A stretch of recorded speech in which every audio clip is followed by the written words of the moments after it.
All right, sorry, you guys, I'm gonna back up to where I just was a second ago. So if you're joining us on the replay or whether you're here live, I just want to tell you that if you missed any of the first three sessions, there's a lot of valuable information in those. So go back and watch them if you didn't already. And I think if you have I'm putting them on YouTube. They're not going to be there forever, but I think you can download them if you have, I don't know, I think it's that YouTube premium. I'm not sure how that all works, but that's a possibility just to save them if you want. But anyway, on day one, we talked about herbal quality in terms of teas. Like, what does that look like with your teas? Those, even we got into the tea bags even and what they're made with, which is sometimes very dangerous. On the second day, we talked about the flavors of herbs and how those indicate health benefits. And there's a free sheet if you haven't gotten it yet. It's in the Facebook group. And I could probably put it in a newsletter too. And then on the third day, we talked about tonic herbs. And I love tonic herbs. I think everybody should be drinking tonic teas every single day because they're so good and nourishing for your body. And when we talked about tonic teas, we looked at the difference between how Western herbalists look at tonic teas versus Eastern herbalists in terms of like traditional Chinese medicine and Ayurveda versus Western herbalism.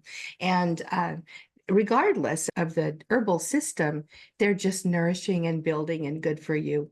Um, so catch those if you didn't. There's an all access page on my website up at the top on the announcement bar that you can get the link to. And I also put it in today's newsletter too. So if you don't know who I am and you're not familiar with me and you're new here or you were invited by somebody, thank you for being here. I'm Heidi Villegas. I'm the founder of Healing Harvest Homestead. It's an herbal school site, basically. It started off as a website for me to share my recipes and formulations from when I had an herbal shop years and years ago. And I had people years after I closed the shop, they were still reaching out and saying, hey, I need to get this thing you used to sell. And I'm like, I'm not selling it anymore. So I thought I'll just share all my recipes on the website. That's how it began. And then over time, I realized I'm just teaching all the time. And I'm a teacher by career choice for decades. I had a very long, multiple decades, about almost, if you count my preschool teaching years, it's probably over 40 years of, 45 years. I started when I was 15 teaching people. And I love people. And that's what I tend to do. So when I discovered herbalism and how amazing it was and how it literally saved my life, I had some serious health challenges. And I just got off all of the over-the-counter and prescription drugs and I turned to herbs. And it just emerged from there. And I kept thinking, why don't people have this knowledge? This is all traditional medicine. And so that's when I started teaching. So that's a little bit about me. My website is healingharvesthomestead.com. And then the school site is learn.healingharvesthomestead.com if you are interested in taking a look at that. But so today, this is going to be a fun day. I promised you that we were going to look at flavoring teas and naturally. So if you go to the store and you look at the boxes of teas, and we pointed this out on Monday, you're likely to see words like, I just have to laugh at this one, naturally essenced or naturally flavored. I'm air quotes here with the naturally because they're not really natural. Most of those flavorings that are in ingredients in any product in the stores is if it's a flavoring, it's likely to be synthetically made in a lab. Good quality companies might use essential oils, but they're pretty expensive for the most part. And it's a little more difficult to get them. And then they've got to be certified food grade and all of that good stuff. The flavorings can be dangerous. So personally, if I flavor my teas at all, and most of the time, to be honest, I don't. I just drink the tea because I've really grown to love it. But most of the time, I'll just use aromatic herbs like peppermint. And in this tea right here that I have, this is the tea we made the other day. This is the tea we made on the herb tonic day, the third day. So if you want this recipe, it's on the third day's session. So it's got a lot of ginger in it and it's got peppermint in it. And it's wonderful for the digestive system and the flavors, the aromatic herbs like the ginger and the peppermint make it taste really good. One way to flavor your teas is just use aromatic herbs. Those are the herbs that contain the essential oils like peppermint and ginger and nutmeg and many of those, and add them to the tea. And usually these kinds of herbs that we're talking about, the aromatics, they tend to also be enhancers and stimulators of the herbal actions of the other herbs, the milder herbs in the blend. So they're really helpful. And when you learn how to formulate and blend your own teas, then you can, I teach you basically in several different places in my school how to formulate. And that's really exciting because then you can customize your herbal teas. Anyway, another flavoring agent that I really like is cocoa. So cocoa or cacao, Theobroma cacao is the Latin name. It's, if you like chocolate, and I like a little cayenne pepper with it. That's another thing you can put in your herbal teas to give it a flavor. And then if you want to use licorice root combined with cacao is really nice because you've got your dark chocolate taste with that sweet flavor. And you can make adjustments for that. You can use fruits. So you can use things like raisins. Believe it or not, raisins are actually pretty good in herbal teas. And then my favorite fruits to use are the freeze-dried fruits because they tend to retain a lot of the flavor of the fruit. If you buy a commercial tea from the store and it says natural apple flavoring or whatever, or apple cinnamon crisp or something like that, look at the ingredients again, and you're likely to see flavoring. But if you see real apple bits in it or freeze-dried apples, you're getting some decent things. But again, those are pretty rare. And that's another reason why I tend toward the loose leaf teas is because you can actually see the plants, and that's really helpful. The other and final method, and this is the promised one that I was going to tell you about, is my secret to flavoring herbal teas with essential oils. Now, a couple things about this.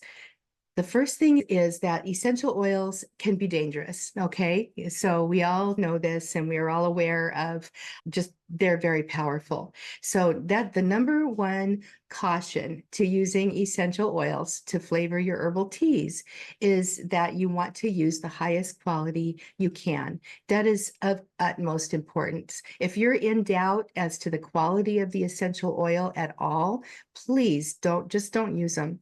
Because if you're choosing low quality essential oils or essential oils just that are like sold in bulk, it's dangerous.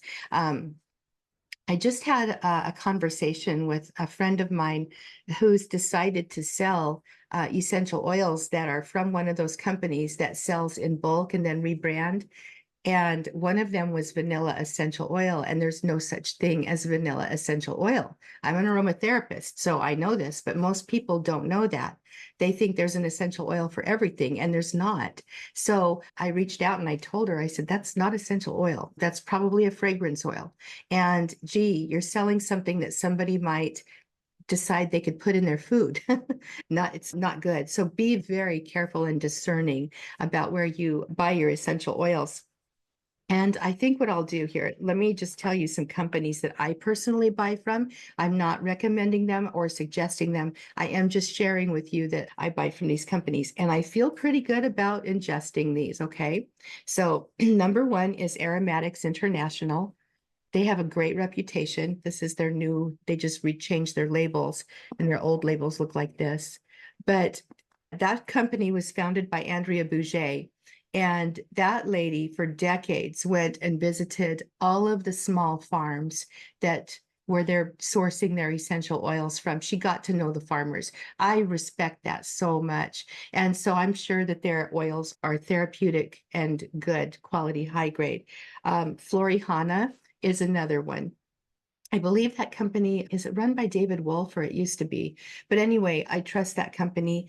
Original Swiss Aromatics is another one. That's Kurt Schnabel's company. He's a very famous aromatherapist, and his oils are pure. By the way, when you hear somebody tell you, yes, our essential oils are pure and they're high quality and they're therapeutic grade, you can throw those adjectives around. There's no tomorrow. You really need to be able to know that they are pure. Another indicator of a good company is, and this is not always the case because I know of a few companies that are run by aromatherapists and they're doing the same thing. They're selling inferior oils at low price points. And that's a signal. If their price points are really low, they're probably not the best essential oils. But where was I going with that? Oh, but I was going to say really good companies will have aromatherapists that are level 2 or above, level 2 or level 3. And another one is Amrita Aromatherapy. You know what, Elisa, I just saw your question. I'll go ahead and I'll put these in the Facebook group and I'll also put them in my newsletter again. I've put them in my newsletter before, especially after I saw the vanilla essential oil. I was so horrified at seeing that. It was just like that a company would put that on a label was shocking to me. And finally, another company is Perfect Potion. And then if you want to get truly food grade essential oils, and I've never purchased from this company, but I came across it. It looks really good. It's called Lorann, Lorann, and they are food grade. So they're actually selling their essential oils to be used as flavorings specifically. So and I'll get links to all of these for you guys. But anyway, I know I'm beating the cautionary horse here until it's dead. Sorry for that terrible analogy. But anyway, it's really important that you use quality essential oils. Okay. And then this one more caution, and I'm just going to say this is not a way I flavor my essential oils. And I just did a little Google search to see what would come up the other day about, I Googled, how do you flavor tea with essential oils, just to see what would pop up. And lo and behold, the first 2 or 3 articles, and a couple of them were from actual herbal tea companies, recommend putting the drops directly into the tea. Now, you don't want to do that. Again, I'm trained in aromatherapy, and when you drop the drops of the essential oil into the herbal tea, they float to the top, and then they're coming into direct contact with your mouth, your lips, your esophagus, all the way down. And I have actually tried that before. And I know that I always get an upset stomach every single time. Just a little caution on that. It's not a good idea. Over time, it might damage organs in your body that you don't even know about it until it's too late. Other people, and I know some very experienced aromatherapists who believe that in small amounts, it's probably okay. And I'm aligned with that. There's definitely a hysteria about internal use of essential oils, but essential oils and aromatherapy are an actual medical practice in like France and places in Europe. So there's legitimacy there, but here in America, it's a free for all. It's the Wild West out there with essential oils. So those are some places to buy from. And now I'm going to show you 2 ways that you can flavor your herbal teas with essential oils. So the first way is the way I'm actually going to demonstrate here. And the other one I'll just explain. This is wonderful. Okay, so this is herbal tea that's been flavored with the essential oils. It's a little messy on top, but what you do here is you take a bit of your herbal tea, and I have a bowl right here. I'm just going to put probably a cup of this tea in here because I'm going to actually add it to that tea that I have right there. And what I did was I got a little spray bottle and I got some MCT oil. Okay, and this is that fractionated coconut oil. This is food grade. So you can get different kinds. Like you can get carrier oil that's fractionated coconut oil, but it may not be food grade. So just be sure it's food grade. I got this from Azure Standard. It's wonderful.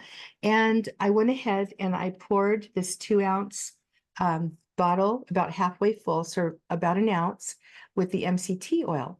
And then I thought to myself, what should I flavor this herbal tea blend with? And I thought, I think I'm going to go ahead and choose some ginger and some peppermint, because guess what? Those are the herbs that are actually in the tea. And I thought sometimes it's just safe to go with the same herbs, and this is just going to power them up. So then I shook this up really well. And I used about 3 drops of peppermint and about 3 drops of ginger. You don't need very much. And that was in an ounce. Okay. So it's definitely a nice dilution. Shake it up. And then you just spray it right on your herbs. And I'm estimating I probably sprayed about 1/4 of an ounce here. Whoops, there we are. It's starting to spray. Just spritz it on the herbs a few times. And then you just mix it up. Just mix it up. And you probably have noticed if you buy commercial teas, sometimes you see like a little oil layer on top or a little residue of oil on when you're drinking your tea. If you haven't noticed that, next time you drink a flavored tea, take a look for that. It's from the flavorings. A lot of these flavorings are based in oil. And that's because they're preserved. Oil basically it's not like water. This spray bottle is not working too well with the MCT right now, and you can always clean this out with some ethanol alcohol and get it going again, which I'll have to do. And then you just go ahead and mix it up, smell it, and enjoy the lovely smell. It smells amazing. And when you feel like it's to the place where you want it, you just put it in your jar and let it sit. Okay. And let it sit for a couple days and then you can use it. And I actually used mine right away, but it's really delicious. Now, I want to say something about both of these methods I'm sharing with you here is that less is more. Okay. Start with a few drops of the essential oil. You don't need a lot. One of the articles I saw when I was looking up how to flavor herbs with essential oil was from Harney and Sons, and they recommended 2 or 3 drops of essential oil in a cup of tea, and that's way too much. So obviously right there, they're not aromatherapists either.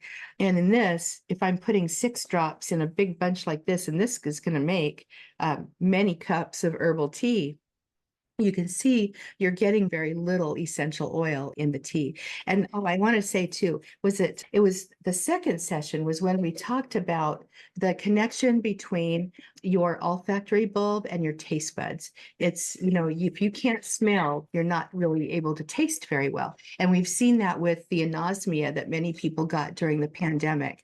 But that's why the essential oils work. They don't on their own have much of a flavor. It all has to do with that aroma, which is pretty interesting.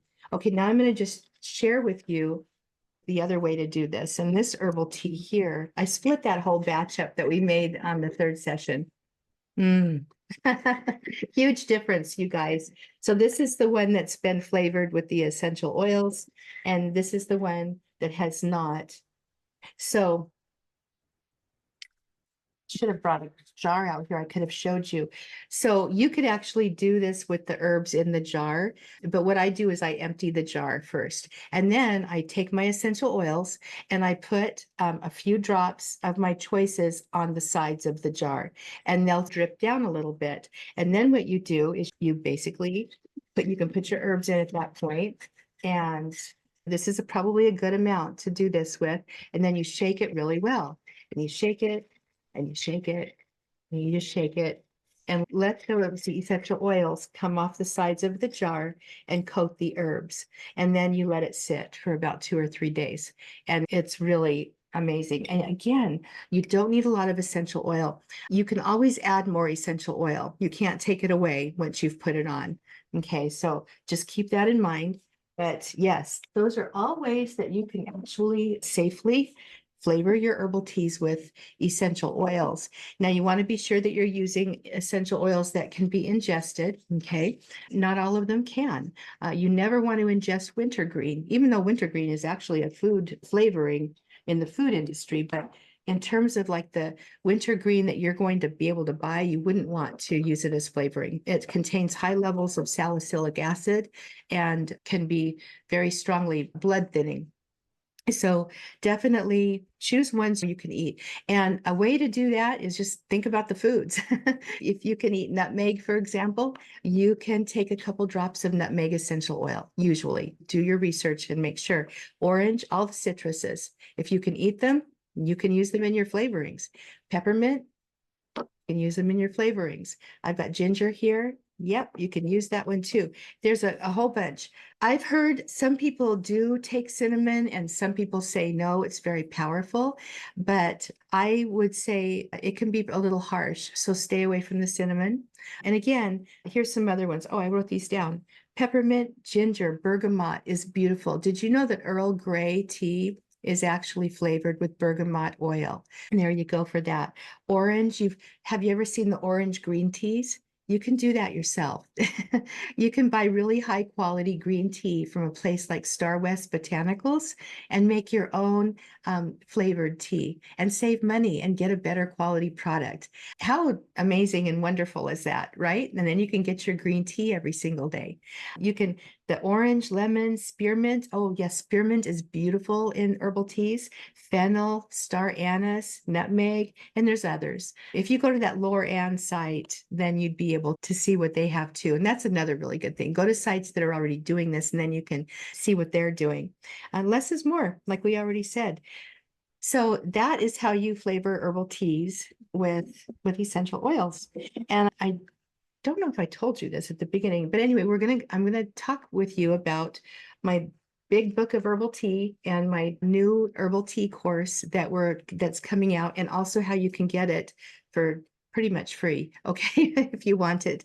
But anyhow, if you're ready to start adding teas to your life, honestly, if you're ready for better health, if you're ready for just maybe fixing some health issues that you have, or starting to put tonics in your life that can support you over time and that you can enjoy as a self-care ritual, then it's really nice to take a course where you can have all that information. So I'm going to tell you about this new course that we just put out. It's called The Art of Herbal Tea for Pleasure and Health.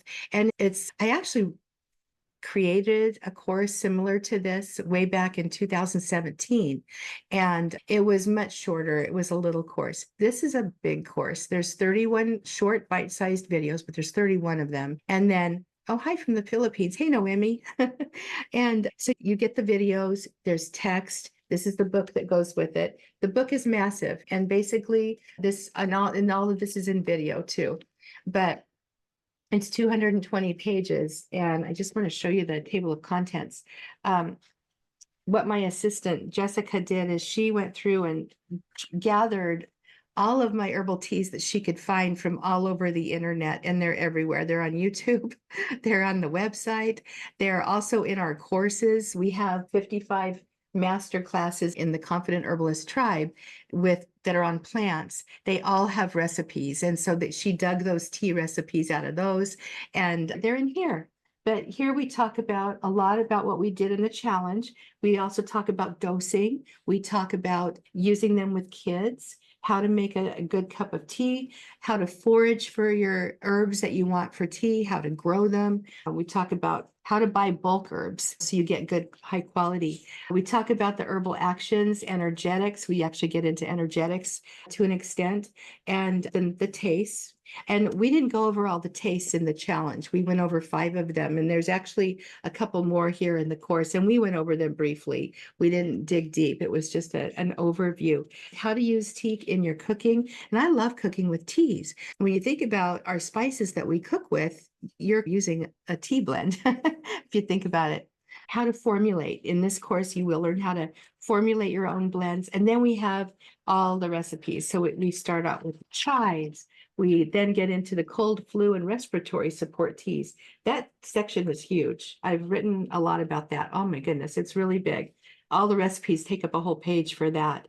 Digestion, elimination, and the urinary tract. So we've got those systems covered with different teas. So whether you need a laxative or a stomach tea, or you have a UTI, a urinary tract infection, you've got formulas. There's the energizers, and those are going to be your caffeinated teas. And then you've got your tonics. There's a ton of tonics in here. And we talked about tonics the other day, all of this and all of this. And then we have men's and women's health. So we have herbal tea blends that support the reproductive system of both male and female. And then we have an aches and pains section, a stress and sleep and relaxation section. And then we have seasonal blends, spring, summer, winter, and fall, and why those are good for you. There's a little section that tells. And anyway, that's it. That's the book. It's big. It's a very big book. And the course is really great. The course does come with some bonuses as well. It's got the 50 herbs and their actions. So the other day I gave you guys a sheet with 10 herbs to use in herbal teas and their actual actions. The course comes with 50, a list of 50 of those. And let's see, it also comes with, I haven't created this yet, but I'm going to. It's for herbal dream pillows. So guess what? Blends like this can be used to help you sleep, believe it or not, and you don't have to drink them. I know a lot of people don't like to drink tea before they go to bed because it makes them have to go to the bathroom in the middle of the night. So one thing that I like to do is put these herbal tea blends that have relaxing and even antispasmodic herbs into a little muslin bag. And I like to power them up with my essential oils. And then you tuck them into your pillow. So they're wonderful for children. There are actually herbs you should avoid, and I'm going to go into that when I put this together. And I'm really excited to do this. It's a fun pet project of mine. So that's going to be part of the course. And then you're going to get kitchen spices for whole body health, how to use those kitchen spices to support all the different body systems. So it's really great. The course costs $127. So it's very reasonable for everything that's in it. But you can get it actually for as low as $47 if you want to join the Confident Herbalist tribe. And I don't know if you've heard about this, but that's our membership, our herbal membership. And it's massively huge. There's so much content in there. These are all back here. These are all books that go with the tribe, and they're all in there. We've actually compiled them into volumes because I can't get those up there right now. There's just so much in there. And as far as well-researched literature about the plants, and this includes recipes, materia medica, of course, the actual clinical research about how these plants work on the body. There's a ton of content. There are tons of recipes, hundreds of them in the tribe. In terms of the community, it is a community. And I know some people don't like to be in communities. I actually was one of them. When I was learning herbalism, I just want to talk to these people. I just want to learn. So I was a lurker for a long time. But one of the problems was I was in herbal groups that didn't align with my value system, and I didn't feel free to share or talk or speak. So there was that. But in our community, it's definitely warm and welcoming. And I have to tell you, in case you're new to me, I am a Christian and I do teach from a Christian perspective. I'm not beating the Bible or anything like that, but my viewpoint on herbalism is definitely that God is the creator of all things, and he made things perfectly for all of us. And that's how I come at my herbal practice. And I think it's very sad that some of the New Agers have just taken herbalism and made it their thing. And a lot of Christians feel a little shut out. And really, we all deserve this knowledge.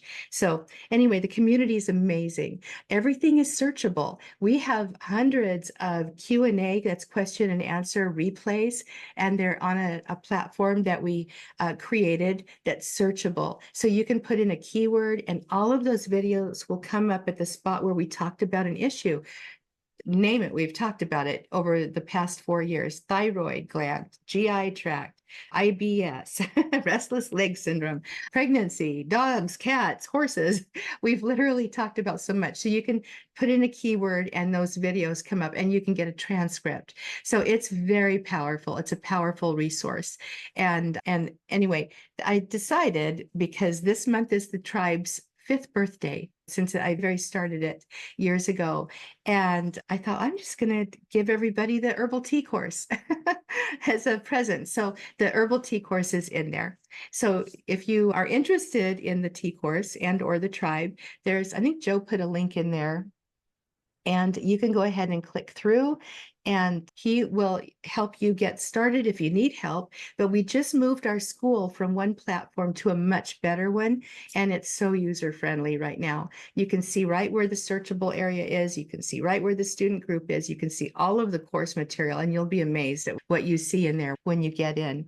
There you go. And that's, if you guys, I'm going to scroll back up and see if you guys have any questions. We've got the link.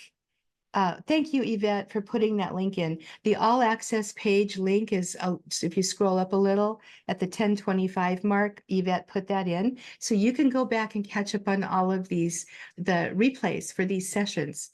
I have to tell you, this was my very first challenge. I've been wanting to do one forever, and I've been putting it off and putting it off because I've been a little scared, but I really have had a lot of fun sharing all this with you guys. It's been a lot of fun. I love talking about herbs anyway. Oh, and in the Confident Herbalist tribe, we do these chats almost every week, 3 times at least out of the month. Sometimes we'll do 4, but we do Q&A chats, or we go deep into a plant class. This week, we're going to be talking about California poppy and going deeply into California poppy, which is really another amazing herb. But let's see here. I'm going to scroll up and see what questions we've got. Oh, question. Cherie says, is Roselle hibiscus a tonic herb? It is. I would definitely put the hibiscus in the tonic category. It's so good for your cardiovascular system, for one thing. It has a specific affinity for the heart and the circulatory system, and specifically blood pressure. It really is wonderful for that whole system. One of the things to know about hibiscus is it's very sour. It's one of the sour tasting herbs, and it does have compounds in it that can kind of strip enamel. And most of the sour flavors will potentially do that to your teeth. So you want to just rinse after you drink your hibiscus tea. It's been heavily studied in Iran for heart conditions. So it's got a really nice history and proof of use, actually, for that system.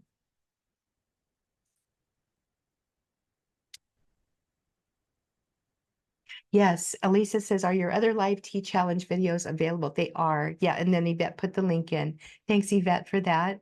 And then Joe put the tea course link in. Cherie says, question, can you dry things like peaches or cucumber to flavor tea, or would they not have enough flavor once dried? I have tried that, and honestly, the flavor just dissipates.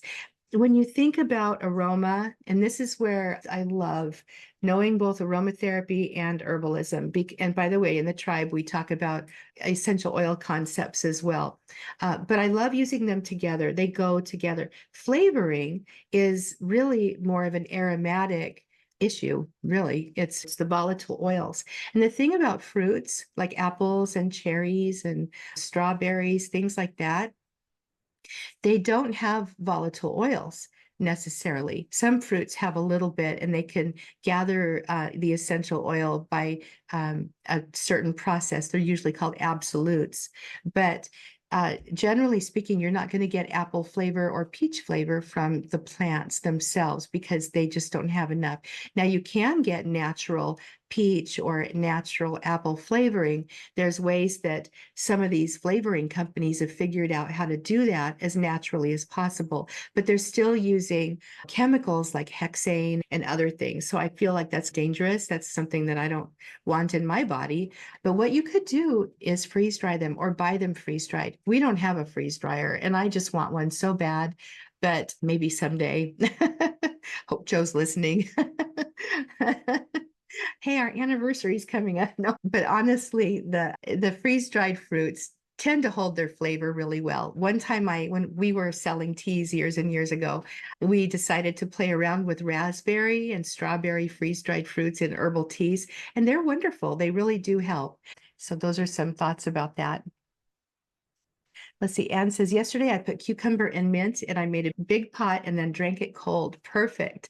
I know a lot of your whole vegetables and mint leaves, just drop them into some water and let them sit overnight, and you've got the most refreshing drink. How easy is that, just to get that beautiful flavored water And Jen says, lemon balm all day long for my sleep. Yeah, absolutely. Lemon balm is amazing. What was I working? Oh, I was finishing up the formulations for the California Poppy book that's in the tribe that we're actually going to be talking about on Thursday. Yesterday, I was wrapping things up. And so I was formulating and testing out the recipes. And I did combine California Poppy often with the lemon balm. It's a really nice combination. So let's see here. And what's the price for the current tribe members, please? So there's different options. The lowest price is $47 a month, and it's definitely worth it if you're into studying herbalism. If you're not, then why would you join an herbal membership, right? But if you want to study herbs, this is really the best place to do it. I've taken courses from a lot of schools. Like you can go to my about page and scroll down to the bottom and you can see where I've taken and studied my herbalism, plus a lot of self-study, plus a lot of working with clients and just constant research. But I've never seen anything like what we have in the tribe. It's just not out there anywhere. And it's to the point where, like, I have people that come from other schools and they'll reach out to me and they'll say, I'm in this student community and I can't get an answer. I've asked so many times, can you help me with this? And I'm like, join the tribe. You'll get answers. But anyway, it's amazing. So there's the subscription memberships, which are $47 a month, and then there's a quarterly, and that'll save you a little money. And then there's an annual that'll give you 2 months for free. And then we have lifetime options. And we have quite a few people who opt for the lifetime option because of you look at everything that you're getting in there, and you're going to continue getting more as time goes on. And it's just a great community. And what happens is people will join for the content, but they stay for the community. The community is just incredible. Great friendships have been made in there, and it's really fun. People share their recipes and their formulations and their protocols. We have so many protocols now in the tribe for different conditions and situations. So if you're wondering where to get started with a health issue, you've got some places to start learning and researching about that. Yeah, and the herbal teas are a great place to start. Well, thank you, Kay. All right, you guys, I don't see any other questions here. Cheryl says, Heidi, will I receive any medicinal benefits when tea is steeped for 10 to 20 minutes versus 3 hours? You will. You'll have some benefits. Now, let's talk about this tea, for example. This is a tonic tea, and this is we've made this for our bones. This supports our healthy bone tissue, plus skin, hair, and nails. It's a really nice herbal tea for that. And again, if you missed this, I did share this recipe and I made it with everybody in the 3rd session, okay, of this challenge. But this tea, if you steep it for only 20 minutes, you'll get a little bit of nutritional value. But if you take it and you steep it in a larger amount of herb in a quart overnight, then you're going to get much, much, much more of the minerals and the vitamins and those healthy constituents. So definitely, we talked a little bit about the steeping time of pleasure versus health on Monday. I think we talked about that. I just want to mention, the longer you steep herbal tea, usually it's going to be more bitter.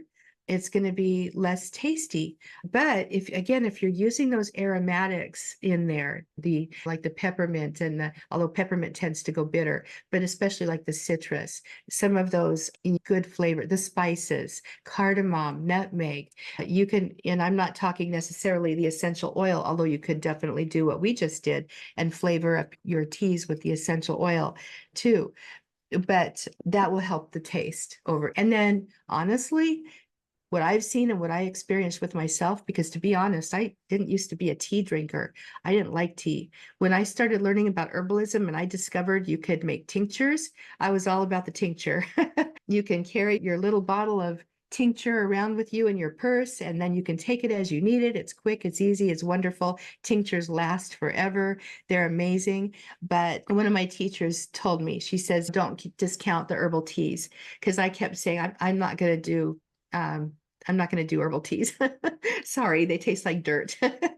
I just want to have my tinctures. And she says, why don't you give it a shot? So I did, and I loved them. I fell in love with them. And what has happened to my taste buds at this point is I really appreciate the flavors of the plants because I know what they're doing in my body. And to me now, they just taste good. And it's to the point where I can't even bite into a hamburger bun. All I taste is sugar. So it's nasty to me. But drinking, getting into the herbs and cleaning up your diet in terms of what you're buying, get rid of the processed stuff, get rid of the processed bread, all that stuff. That stuff changes our taste buds in a way that's not natural or healthy. And get yourself back to what the plants actually taste. And that helps your whole entire health and your body. Let's see here. Oh, good, Tammy. It sounds like you might go ahead and join us. I hope so. Noemi says, it's okay to drink hibiscus dried flowers. Is it okay to drink them every day or not? Yes, I would say so. Now they are very sour. So if you start feeling like it's too much sour or it's not agreeing with you, you just stop. That's all you do. Or take a little break. It's not, herbal teas are so safe. They're extremely safe.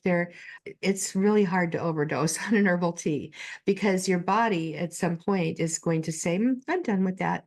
And then you just be done with it. And it's not a big deal. Yeah, thank you, Bonnie. You do. You learn so much when you're in the tribe. It is. It's like new information. I always hear this. I don't have time to learn herbalism. I just don't have time, or if there's too much to learn, or it's overwhelming. And it can be because there's so much.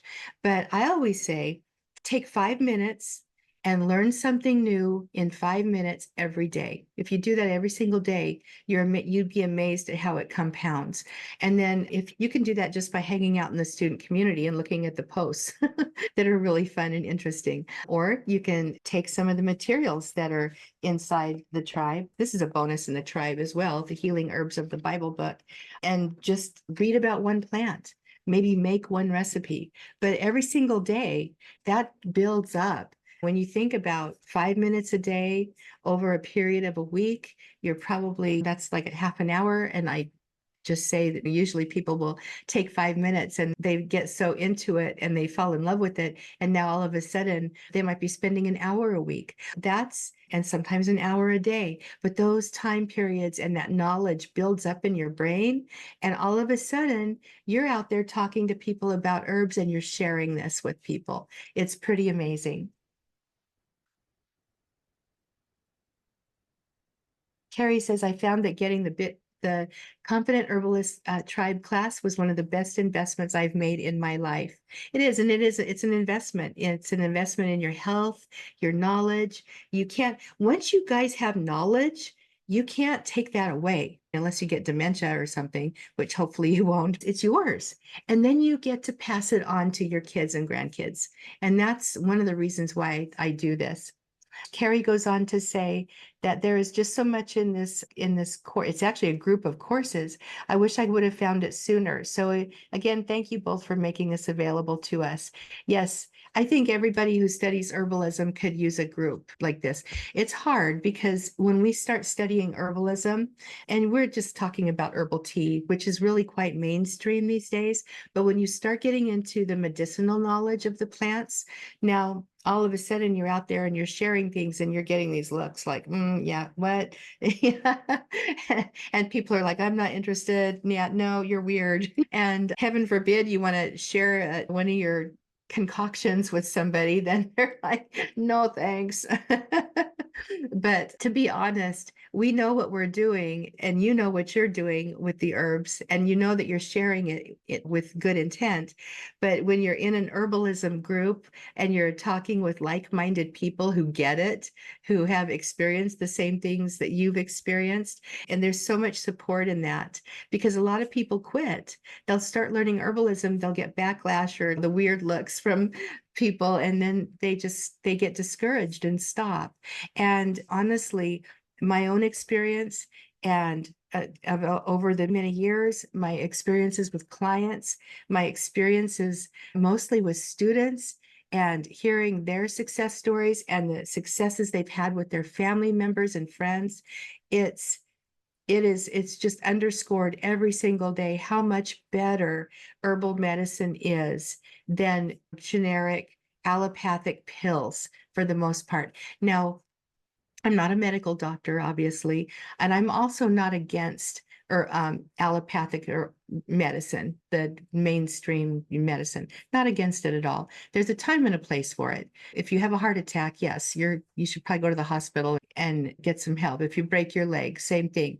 But when we're dealing with health issues like autoimmune diseases or digestive tract issues, many of these kinds of things can be tackled with herbal medicine and supported. You can support your body really well. So it does what it wants to do. So our bodies want to heal ourselves. Our body wants balance in it. And we get in our own way sometimes when we start taking all of the over-the-counter pills just to make ourselves feel better. When the herbal medicine can make you feel better and it can help you heal too. And I know, I'm sorry, I'm on my little bandwagon here, but I've seen it so many times and for myself as well. Lisa says, I have a cupboard full of different tinctures. Good for you. That's good. Kay says, my body starts requiring the teas. I only recently started drinking herbal teas. Yes, you'll get to the point where your body's, what's this? No soda today? Really? Herbal tea with nutrition? Your stomach's going, hallelujah. Thank you. Your liver's going, woohoo. Elizabeth said, I have to sign off, but thank you so much. This was a great challenge. Thank you so much. Yeah, I think I might do more challenges. Yeah, Carolyn says, when we stop eating so many processed foods, we start tasting the way the foods really taste like, and good food tastes good. Exactly. Conversely, the processed food starts tasting processed and oily and overly salty or overly sweet. Exactly. Somebody was asking about the book, buying the book. So there is a physical copy option if you're a member of the tribe or if you're in the tea course. We do sell the books for students. The other thing about the tribe, there's bonuses in there, like we'll do things for tribe members that we don't do for like everybody because we can't. It's just like the two of us. But one of the things that we do every year for tribe members is we go harvest St. John's wort fresh and then we ship it so that you can get that beautiful fresh St. John's wort and make some infused oil and enjoy that, because otherwise you have to buy it dried and it's just not as good. And do I have any up here? I do, but it's way back there. I think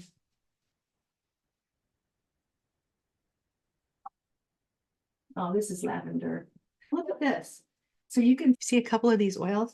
This is St. John's wort infused oil from last year. And I started it a little bit late, but it's actually very ready right now. And this is calendula from the garden, and it's golden. If I were to pour these out, this is going to be red and that's gold. And it's just so much fun. It's really neat to be able to play with all these things. Okay, you guys, any other questions, comments, or anything? All right. I hope that you'll join us in the tea course, either by itself or inside the tribe. It's really a good thing to have and do.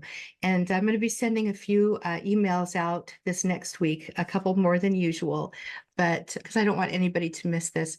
We're playing around with possibly closing the doors to the tribe for short periods of time and then reopening and having a big hoopla like we did with this challenge, mainly because it's just fun. But we're talking about that. Joe wants to raise the price, and I'm like, I don't know. So we're also talking about that. And I just want to mention, once you're in the tribe, you're grandfathered in at the price that you join if you choose the subscription. And if you buy the lifetime, you're paying for it at that price and you have it forever. So those are some choices and some things to know. And I just want to say, like, people who got into the tribe like 5 years ago when I first opened it, they're paying $20 a month. So you can see it really hasn't gone up very much, but they're in there forever for $20 a month as long as they stay in. So it's really, you're getting a great value for just this low monthly price. All right, you guys, happy Father's Day to you all. Thank you for being here. And I will see you in the group, hopefully. Maybe I'll see you on Thursday. All right, bye, you guys.